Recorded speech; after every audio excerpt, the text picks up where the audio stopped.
नमस्कार दोस्तों, मेरा नाम है विवेक और आप देख रहे हैं धे टीवी। आज की इस वीडियो में हम बात करेंगे एक ऐसे टॉपिक पर जो भारत के इतिहास में बहुत ही इम्पोर्टेंट रहा है, the impact of the independence movement on the dream of casteless society. As we know, caste is a deeply entrenched social reality in India और इसी कास्ट सिस्टम ने काफ़ी देर तक हमारे समाज को प्रभावित किया है। हमारी स्टोरी स्टार्ट होती है 19th सेंचुरी के अंत में, जब कास्ट सिस्टम इंडियन सोसाइटी का एक बहुत बड़ा हिस्सा बन गया था। Brahminical notions of purity and pollution ने कास्ट को एक रिजिड आइडेंटिटी बना दिया था। ये रिजिडिटी, जैसे हिस्टोरियन गोपाल गुरु ने लिखा, और ये कंपार्टमेंटलाइजेशन ने सोशल मोबिलिटी को ऑलमोस्ट इम्पॉसिबल बना दिया, क्योंकि वीमेन सेक्सुअलिटी और प्योरिटी के कॉन्सेप्ट पर बहुत ज़्यादा फोकस था। लेकिन क्या आपको पता है कि ब्रिटिश कॉलोनियल पॉलिसीज ने भी कास्ट सिस्टम को रेनफोर्स किया। 1870 के दौरान ब्रिटिश कॉलोनियल एडमिनिस्ट्रेशन ने क्रिमिनल ट्राइब्स एक्ट जैसा लेजिस्लेशन पास किया, जिसमें पूरे के पूरे कम्युनिटीज को क्रिमिनल डिक्लेयर कर दिया गया। ये एक्ट 1949 तक चलता रहा और फिर हैबिचुअल ऑफेंडर्स एक्ट 1952 में आया।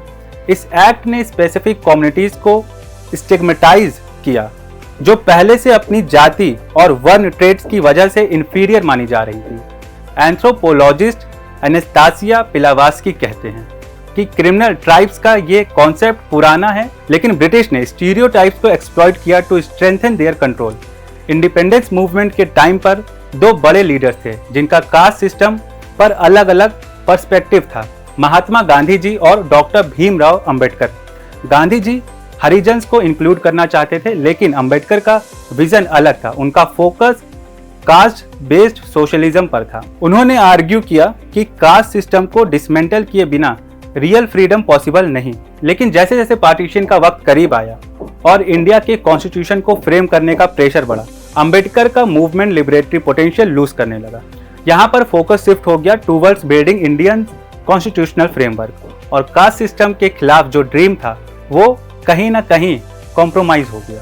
इंडिपेंडेंस के बाद कास्ट बेस्ड इनइक्वालिटीज का सामना करने के लिए रिजर्वेशन और एफर्मेटिव एक्शन जैसे पॉलिसीज बनाई गई। लेकिन क्या ये पॉलिसीज कास्ट को टोटली एलिमिनेट कर पाएं? ये एक बड़ा डिबेट का टॉपिक है। आज भी कास्ट सेंसस और रिजर्वेशन के इश्यूज पर हर तरफ डिस्कशन चल रहे हैं।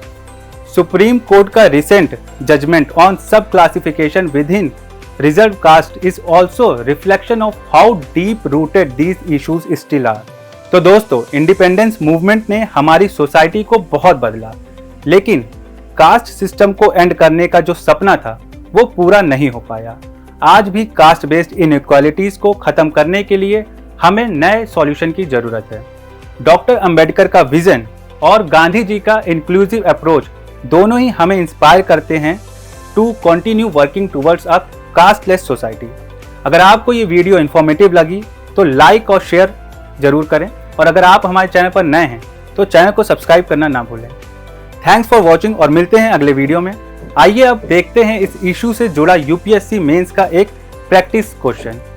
भारत के स्वतंत्रता आंदोलन ने जाति विहीन समाज के सपने को कैसे प्रभावित किया?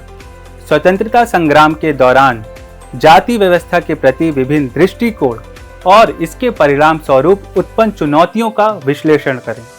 इस क्वेश्चन का आंसर हमें कमेंट बॉक्स में जरूर बताएं। धन्यवाद।